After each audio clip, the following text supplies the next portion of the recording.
Hi, welcome to Math Antics. In our last video, we learned what negative numbers are, and we learned that they're part of a special set of numbers called integers. Next, we need to learn how to do arithmetic with those integers. In this video, we're going to learn how to add and subtract integers. In the next video, we'll learn how to multiply and divide integers. Adding and subtracting whole numbers is pretty easy because there's really only two possibilities. You're either adding two positive numbers or subtracting two positive numbers. But adding and subtracting integers is more complicated, because with negative numbers in the mix, there's a lot more possibilities. Fortunately, you don't need to memorize all these possibilities. Instead, we're going to learn some simple rules and strategies that will make the process a lot easier. Let's start by learning two key rules that are really helpful to know when working with negative numbers. The first rule is this: adding a negative is the same as subtracting a positive. To visualize what that means, suppose I give you positive 2 cupcakes. You'd be pretty happy, right?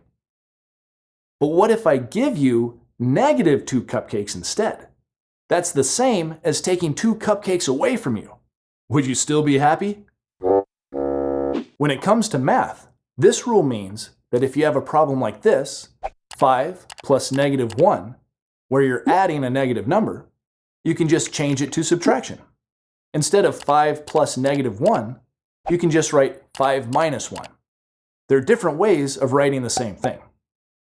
Okay, so rule number 1 is adding a negative is the same as subtracting a positive. Now what about rule number 2? Well, the second rule is this: subtracting a negative is the same as adding a positive. Let's say you have negative 2 cupcakes. Like if you have a debt. You owe me 2 cupcakes. You wouldn't be too happy having that negative, would you? But what if I subtract that negative from you? Taking away the negative 2 made you more positive, right? Subtracting the negative gives you less debt. When it comes to math, this rule means that if you have a problem like 5 minus negative 1, where you're subtracting a negative number, you can just change it to addition. Instead of 5 minus negative 1, you can just write 5 plus 1. And that's a problem you already know how to solve. All right, now that you know our 2 rules, I want to show you that there's really only 4 different types of problems, or 4 cases, when adding or subtracting integers. In case 1, you start with a positive number and you make it more positive. In case 2, you start with a positive number and you make it more negative. In case 3, you start with a negative number and you make it more negative. And in case 4, you start with a negative number and you make it more positive. The key to getting the right answer to the problem is to figure out which of these cases you're dealing with. So let's look at each case in more detail. In case 1, you start with a positive number and you make it more positive. The good news is that you already know how to do that. That's just what regular addition is.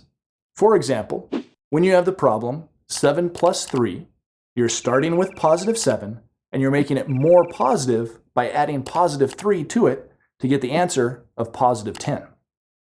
But what if instead of 7 plus 3, you're given the problem 7 minus negative 3? That seems a lot harder, right? Well, if you remember rule number 2, it's not harder at all. In fact, it's exactly the same problem, because rule number 2 says subtracting a negative is the same as adding a positive. We can change the minus 3 into plus 3, and we get the same answer, positive 10. So case 1 is just addition like you're used to doing. But now that we have negative numbers, there's a new way that it could be written that you need to be on the lookout for. Oh, and in this case, starting with a positive and making it more positive, you know your answer will always be positive because you stay on that side of the number line. In case 2, you start with a positive number, but you make it more negative. That is, you do something to it that makes its value smaller or moves it to the left on the number line. But that's just like regular subtraction, like you already know how to do. For example, here we have the problem 8 minus 5. We start with positive 8, but we make it more negative by subtracting 5 from it. Subtracting 5 moves it to the left on the number line down to 3 as our answer. Our answer is still a positive number, but it's less positive than it was before. And that raises an interesting question. What if we subtract even more to move it further in the negative direction? Like what if we subtract 8 instead of 5? That would take us all the way back down to 0 on the number line. And before you knew about negative numbers, back when you thought the number line just stopped at 0, you probably thought that's all we could take away. But watch this. Let's start with positive 8, but then subtract 10 from it. Can we do that? Can we subtract a bigger number from a smaller one? Now we can. It just means that the answer we get will be a negative number. Starting with positive 8 and subtracting 10 takes us past 0 and down to negative 2 on the number line. So our answer is negative 2. As you can see, case 2 is a little more complicated because the answer can be positive, negative, or even 0 depending on the numbers you're subtracting. And it's even more complicated than that because there's also another way this type of problem can be written thanks to rule number 1. Rule number 1 says that adding a negative is really the same as subtracting a positive. And that means our original subtraction problem, 8 minus 5, could have been written like this instead, 8 plus negative 5. But either way it's written, you're starting with a positive and making it more negative. Now on to case 3. In case 3, you start with a negative number and you make it more negative. That's really just the opposite of case 1, where we started on the positive side of the number line and made it more positive. For example, let's say that you're given the problem negative 7 plus negative 3. That means that you start with negative 7, and then you make it even more negative by adding negative 3, which gives you negative 10 as the answer. And as you might have guessed by now, thanks to our rules, there's another way we could write this type of problem. Because of rule number 1, we know that adding a negative 3 is the same as subtracting 3. So this problem could also be written like this, negative 7 minus 3. But either way it's written, in this case, you're starting with a negative number and making it even more negative. And because of that, you know that your answer will always be negative for case 3, since you stay on the negative side of the number line. And finally, in case 4, you also start with a negative number, but this time you're going to make it more positive. Here's an example of a problem like that. Negative 8 plus 5. This problem starts with negative 8, but then we add positive 5, which makes it more positive, or moves us to the right on the number line, up to negative 3, which is our answer. Our answer is still negative, but it's less negative than what we started with. But this looks similar to case 2, right? Imagine what would happen if you made it even more positive. You could add 8 instead of 5, and that would move you all the way up to 0. And if you added even more, like negative 8 plus 10, that would take you to the positive side of the number line and give you the answer of positive 2. So just like in case 2, the answer here can be positive, negative, or even 0, depending on the numbers you're adding. And just like before, there's another way this type of problem can be written. Remember rule number 2? That subtracting a negative is the same as adding a positive. Because of that rule, negative 8 plus 5 could also be written as negative 8 minus negative 5. That's a lot of negatives, but thanks to rule number 2, we can write our minus minus as a plus. But either way it's written, in this case, we start negative and move in the positive direction. Okay, now that we've learned our 2 rules, and we've seen that there's really just 4 types of problems, or 4 different cases that you'll need to solve, I want to give you a basic strategy that will help when you're adding or subtracting integers.